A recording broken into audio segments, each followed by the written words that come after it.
Assalamualaikum warahmatullahi wabarakatuh. Kembali lagi di channel Pena Pencari Hikmah.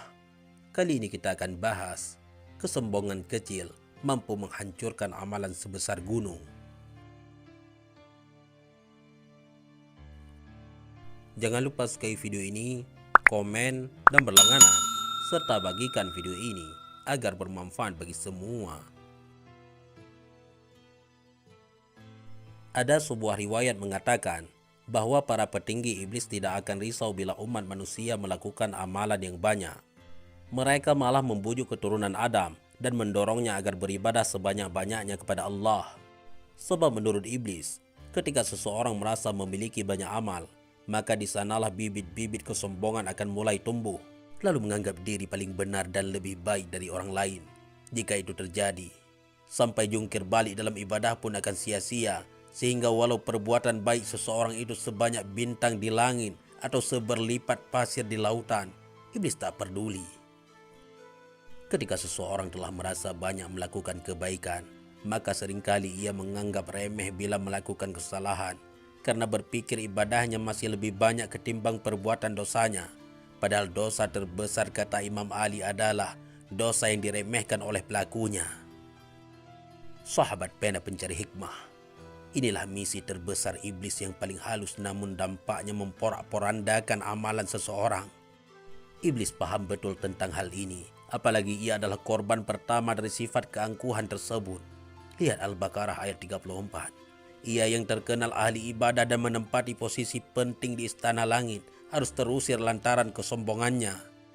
Bukannya meminta ampun kepada Tuhan, ia malah mengukuhkan dirinya di hadapan penduduk langit sebagai makhluk terbaik. Aku lebih baik daripada dia.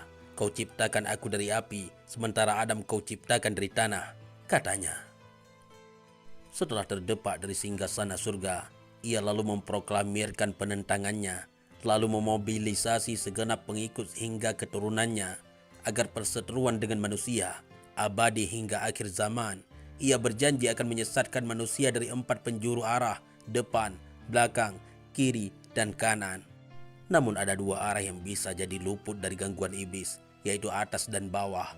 Bisa disimpulkan bahwa kedua arah tersebut yang menghindarkan manusia untuk berlaku angkuh, sehingga tak menghalanginya untuk menengadahkan kedua tangannya ke atas dan bersujud ke bawah, merendahkan diri di hadapan Sang Pencipta. Sahabat Pena Pencari Hikmah, berikut beberapa faktor dan sumber kesombongan. Pertama, faktor keturunan.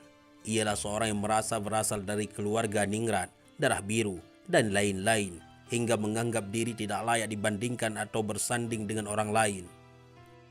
Kedua, kesombongan disebabkan karena materi. Entah karena ia merasa lebih kaya, lebih rupawan, atau ia memiliki jabatan sehingga anggapannya lebih terhormat dibandingkan orang lain. Ujung dari sifat sombong dalam kategori ini adalah tak hanya meremehkan, tapi juga berlaku zalim dengan sikap kesewenang-wenangan. Ketiga, faktor kecerdasan. Merasa lebih pintar, paling benar, berpendidikan, sehingga menolak kebenaran dari orang lain karena mengukuhkan diri sebagai yang lebih berwawasan. Keempat, faktor kebaikan. Ia menyombongkan akhlaknya. Ia memuji dirinya akan sedekahnya yang banyak, akan kebaikan-kebaikannya kepada orang-orang di sekitarnya. Kelima, faktor ibadah. Khususnya dalam ibadah mahdah, entah salatnya, puasanya, hajinya, dan lainnya. Tak jarang ketika seseorang baru pulang dari tanah suci, yang lantas tak disematkan haji di depan namanya, muka cemburut akan segera ditampakkannya. Sahabat Pena Pencari Hikmah, tentang orang sombong tersebut, Allah memberi garansi bebas tes masuk neraka jahanam. Dikatakan kepada mereka, masukilah pintu-pintu neraka jahanam itu, kamu kekal di dalamnya, maka neraka jahanam itulah seburuk-buruk tempat tinggal bagi orang-orang yang menyombongkan diri. Dalam hadis pun telah disebutkan, tidak akan masuk surga orang yang di dalam hatinya terdapat kesombongan walaupun sebesar biji sawi. Bila amalan yang banyak itu belum ada jaminan keselamatan, lantas bagaimana lagi dengan amalan kita yang sedikit ini? Belum dihitung dengan dosa dan kelalaian yang kita lakukan.